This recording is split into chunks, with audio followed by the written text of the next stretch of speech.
I come from North Wales, which is to the left of England on the map. And I started playing when I was about 18, 19, something like that. I've been professional since I was about 20, so that's a long time ago. When I was 20, it was 1965, you know, so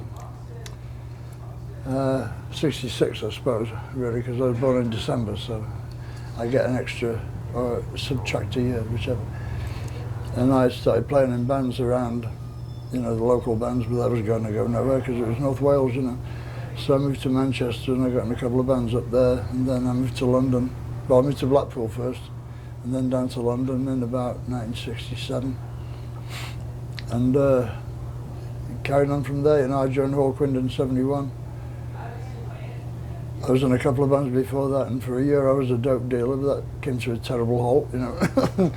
And the police arrived, you know. And then I joined Hawkwind in 71, and I got fired in 75, and started Motorhead up in 75, and that's it, you know. Which brings us to the present, you know, day. Which brings us upstairs to the Cat Club. Yes, right. Originally, I was born in New York City, grew up on Long Island mainly, and moved to London with the other two girls in the Stray Cats. And for Fashion Week originally, I think it was. And found ourselves homeless, no money, nowhere to go. Abandoned. Abandoned by people we didn't even know yet. And you know, kicked around town and eventually landed a few shows, and the rest is history. But at one of the first shows, Lemmy, my dear pal, was one of the first people to ever come see the Stray Cats. He caught wind of it. And certainly the first to applaud. Yes. And he, being a closet rockabilly, was immediately acceptable. Kind of understood what we were doing as well. Yeah. He got it. Where a lot of people weren't quite sure what it was. They thought you were punks. Yeah. Sort of weird punks, you know. Yeah. And one of the first times I met Lem, we went back to his house, and he had all these rare, like, BBC live recordings of Gene Vincent and Eddie Cochran, stuff I'd never heard, and we thought we were experts and knew everything. And it was like every record he played, I never heard this, where'd you get this? I never heard this. So, and we became fast friends, and we pretty much, you know, stayed in touch and been close over 20 something years. Yeah, something years. Yeah. And it's 30 something years, isn't it? And then Lem used to come up on stage with us and play sometimes, jam. One time Hammersmith Odeon, I remember. Yeah, and the Lyceum once. Yeah. And we thought he wanted to play bass the first time, and Lee's like handed him the double bass, and he's like, "Get me a 6-string." Yeah, right. So he gave him the spare Gretsch, and he plugged it in, and we like ran through something else and something. And then we used to do Ace of Spades. Yeah. It was mainly like a sound check song, and the one time we ever sound checked, we did it. And then we did it on stage one night, and I think that was the Lyceum. Yeah, it was. And then I came up for the encore after it. Because if you listen to it closely, those in the know, Ace of Spades is a rockabilly song. It needs a slap bass on it. And you know, we just always stayed in touch and had a lot of cool adventures together, hang out in the clubs in London, and knowing some of the same girls, and avoiding hostile gang members. And yeah, right. And finally, a couple of years ago, we got a chance to really work together, and we made a record of all our favorite rockabilly songs. And the original plan was to do a live DVD for it, and 2 years later we got that together. Yeah. And we did it here at the world famous Cat Club, 8911 on the Strip. Which Jim doesn't have anything to do with financially. You know. But yeah, it's kind of one of those things where we always wanted to do, as a Stray Cats and Motorhead as well, I'm sure, is like to break down certain barriers with this is just rockabilly, this is just hard rock, this is just it's not. Because the record company people have put everybody in a box now, you know. Like if you listen to one kind of music, you can't listen to any other kinds. Do you know what I mean? And what they call channeling, you know, like this. They don't wish to broaden. They wish to narrow it down, you know. And I think that's bullshit. Music is music. Everybody should listen to everything, you know. There's only two kinds of music in the world, you know, music you like and music you don't like, right? Exactly. And that's it, it's easy, you know, it's simple. You shouldn't be bound by what they think a category should be, you know, because I don't have any categories in my head, you know, and I won't have them put there by those assholes either. They ain't fit to judge me, you know. But that's what was refreshing last night to see. And I think as time goes by, more of the genres seem to be kind of crossing. Yeah. Because these kids were too young to have seen us, let alone see Gene Vincent, you know. Right. But it really speaks of how great that music was and how truly rebellious it was. It's very easy now to look back. But back then, that what like Elvis did was truly rebellious. That was, now it may seem tame. He didn't carve himself up with a razor blade on stage, but that's theater. That's nothing. Details. Yeah, that's nothing. But then the music was enough to make everybody freak out, you know, like. Yeah, exactly right. Exactly right. And I mean, you have no idea how Elvis was in the early days. You know, when he first came out in the States, I mean, there was like, he was denounced from every pulpit across America as the Antichrist. You know, he was the doom of young people, and like all these racist lunatics in the South. You know, like the smashing records on the air. You know, and all that stuff. And like he was really, I mean, now he's a cross between, you know, Frank Sinatra and Joan of Arc. You know, what I mean. But like back then, he was like reviled completely. You know, I mean, people would cancel shows in towns. You know, the police department would cancel. I mean, we had that too, but nothing like Elvis had it, because he was the first.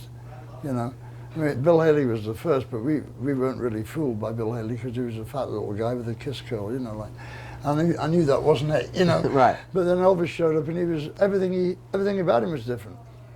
You know, he had these sideburns which we'd never seen before, you know. We were all still on wartime utility haircuts, you know, no hair below the, like, temples. And Elvis came, I remember thinking the Beatles had outrageously long hair, and you look back at it now, and it's just brushing the tops of their ears, you know. And I remember thinking, my God, how can they grow their hair that long, right? You know, because that was the climate at the time. And that wasn't too long after Elvis, you know, it was only 3 years after Elvis, 4 years after Elvis. But Elvis, without Elvis, none of us would be here. There'd be no music business. And kids still seek that out. They don't like what's on the radio. They don't accept what's in magazines or on television. And they don't the latest hit pick. You know? And to be into that, you really have to seek it out. Like there's kids in Belgium who live this lifestyle. You know how hard it is to find a carburetor for an old Chevy in Brussels? You know, they seek it out, and it's all over the world. There are people in Moscow, man. Yeah, and it's all new generations of it. It's not just kids who were into the Stray Cats 20 years ago. It's new people who now kind of look to us the same way that Brian and I and Lee looked at Carl Perkins. It's a new thing. Yeah, and it's like music went across the Berlin Wall, you know. I mean, kids in the communist half in East Germany were going up to the wall to listen to a concert that was going on the other side, open air concert. And the East German cops were hosing them down. And they still came back. They'd get hosed away from the wall and climb back up to try and hear it, you know, just to hear the music, right? Not to do anything political, just to hear the music. And that was the only thing they wanted. They didn't want to make a statement or, you know, fucking vote for anybody, you know, was against communism. They didn't mind being communist. They just wanted to hear the music. And that's the point of it. That's how strong it was, you know. And I'm sure any moment now, we're just about due for a new Sex Pistols, you know, or a new Beatles, you know. It's about time. We're about ready for somebody to change it all again. I wish it could have been us, but it wasn't. But there you go. You know, I'll stick in, though. I'll do my bit. But in your own way, it's like, you guys tour all the time, and it's always full, and it's dedicated people. It's more than just a band, like I keep saying, it's more than just a band that had a couple hit records that had their 15 minutes. Yeah. It's been less than 25 years now, the 15 minutes. Yeah, you know? 25 minutes, yeah. Yeah. So there's something to be said for it. You know, that original rock and roll and other music that's been influenced by that is very, very strong, and it's certainly stood the test of time. It's still, there's still kids who choose to cut their hair that way and live that life. It's still going on all the time. And they can't stop it, and it burns their house, and they can't stop it. Whatever they do, people will always seek out what they want to. You can't feed them enough reality shows and fucking American Pop Idol, you know, to stop them, because a lot of people will accept that, and a lot of people unfortunately have. but it's still no substitute for a band that knows what it's doing. Yeah. You know, all the bad judges in the world, you know, can't raise enough laughs for you to forget real music, you know. When the Cats first started, we were equally into the Clash and the Sex Pistols and early Motorhead records as we were into Gene Vincent and Eddie Cochran and Buddy Holly. See, we were both crossover bands because punks and rockers used to watch us. Yeah. And punks and rockabillys used to watch you, you know. And so that punk thing was a great leveler, you know. I think the further we go along and the more kinds of things come out, really at this point, all you can do is, you know, music now is about where you draw your influence from. No one's going to invent anything at this point. It's kind of pretty much where you draw your influence from and how you combine your influences. When we first started, it was mainly like punk rock kids who let the sides of the mohawk grow in. Yeah. They had the bit in the front and they just let the sides grow in and grew some sideburns and then they were rockabillys. A bit ragged for a while there. Exactly. But last night at the gig we did, it was mainly rockabilly people come out the woodwork last mainly night. rockabilly kids and young rockabilly kids who were definitely too young to see the Stray Cats the first time around. And one of them shouting Ace of Spades as well. Relentlessly. You know? A rockabilly kid shouting Ace of Spades. So I think it becomes more So he obviously acceptable. gets it, you know, he's listening to both. So Exactly. that's cool, you know. Exactly. And then, you know, if you're going to form a band now that mixes the Stray Cats with Motorhead, then you're really onto something, you know? Yeah, then 3/4 of the listening public don't know where the fuck to put itself, you know what I mean? They're not supposed to do that. That's what everyone says. What are you doing tonight? Oh, I'm going to do a gig with Lem. What? Huh? You know, you're allowed to be friends, but you're not actually allowed to play together. Yeah. That's like a whole nother thing.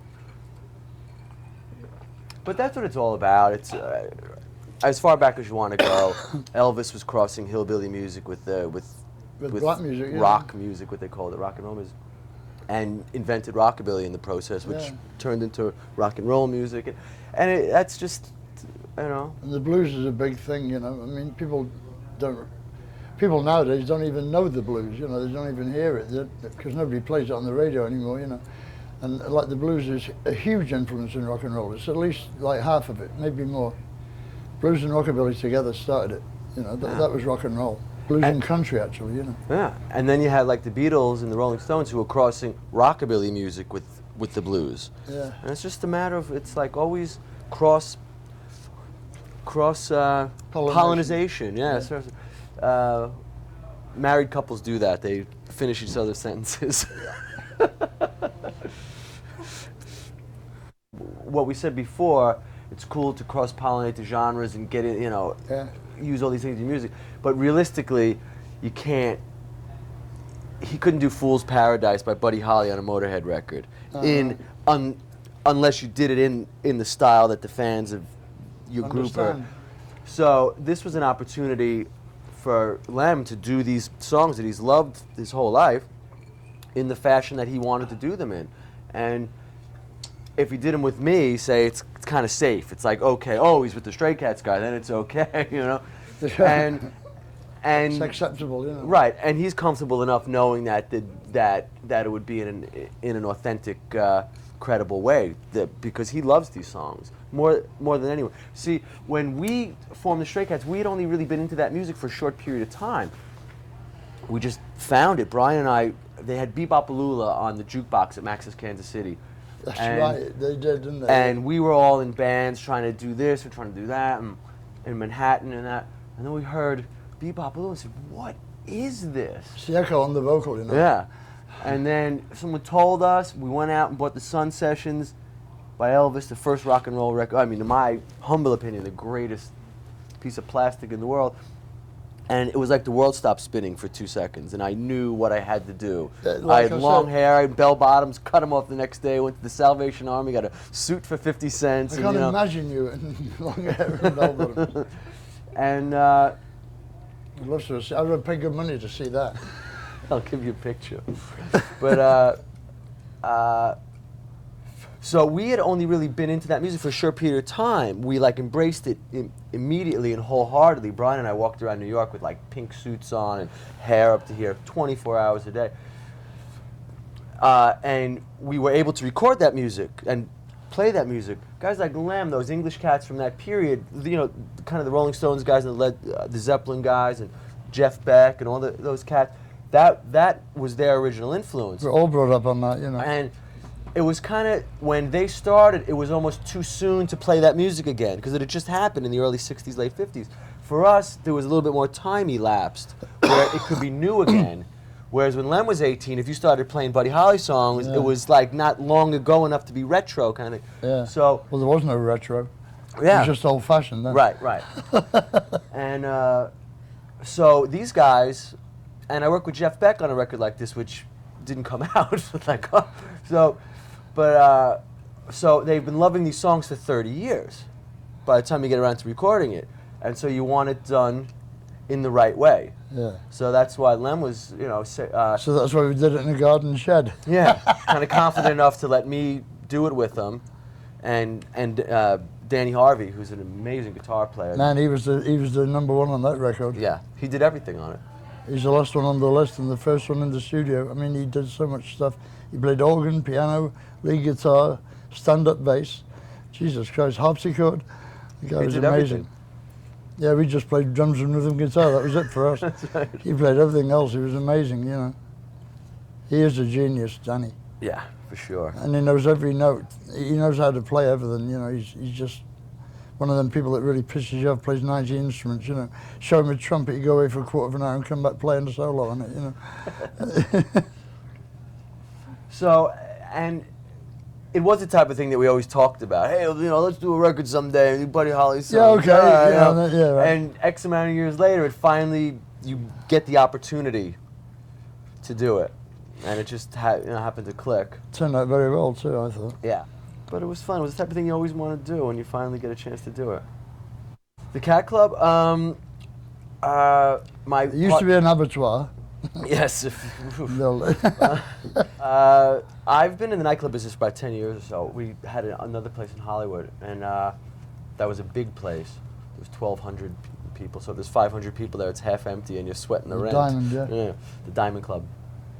And my partner, Steve Scarduzio, and myself, we got out of that. It just became too much of a headache. I started to go on the road again, and he's in the movie business. He started doing films, producing movies, but something about having a club that's kind of cool. It's like your own little license to drink at all hours. Yeah.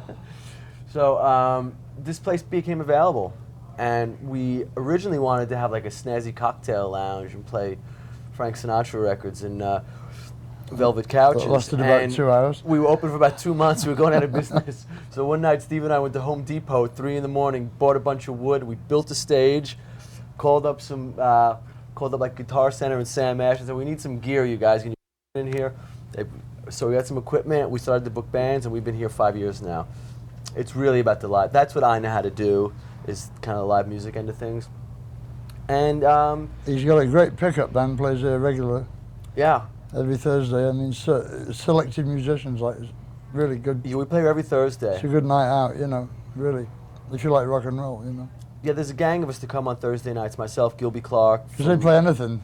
Ex-Guns N' Roses. Lem comes and plays. John Corabi from Motley Crue. Eric Dover and Ryan Roxy from Alice Cooper's band. And all sorts of people come. Brian May comes, plays when he's in town. Rod Stewart was here one time. Jimmy Page was one time. Bruce came. Dickinson came one time and gets up. Brucington. Yes.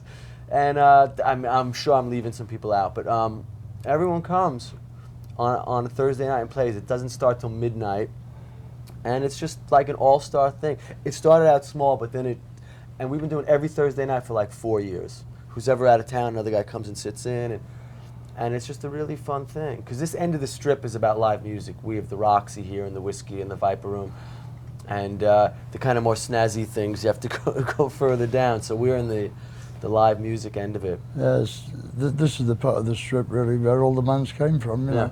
The Birds came from here, you know. The Doors. Just around the corner at Cyro's, you know. Yeah, the Doors started started next door. It's another comedy club, you know. It used to be a nightclub. A lot of bands started there, you know. There's a lot of history of music up here. When they had them riots back in the 60s, you know, them cop riots back here. Yeah, Sunset Strip riots. Yeah, because the kids being out after, what was it, 6 o'clock? Yeah, probably, yeah. The 6 o'clock curfew back then, you know, it was like really bad, tear gas and all kinds of shit, just for being out after the curfew, you know. So there's something about being on the Strip Yeah. And both of us live right here. We walk here. Yeah, you know? it's cool, you know. And so we've been here 5 years now, and it's just a cool little voodoo lounge that you can do things. Because last night, in order to do a gig like this, you'd have to put it in the paper and sell tickets and deal with a club owner and then a promoter. Blah, blah, blah. You guys yeah. having the licensing, they're going to want to kick back from that.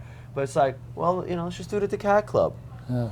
Make some phone Fuck calls, you. invite some friends. Exactly. I got a club. So it's just that kind of thing. It's a little clubhouse that we could all hang in.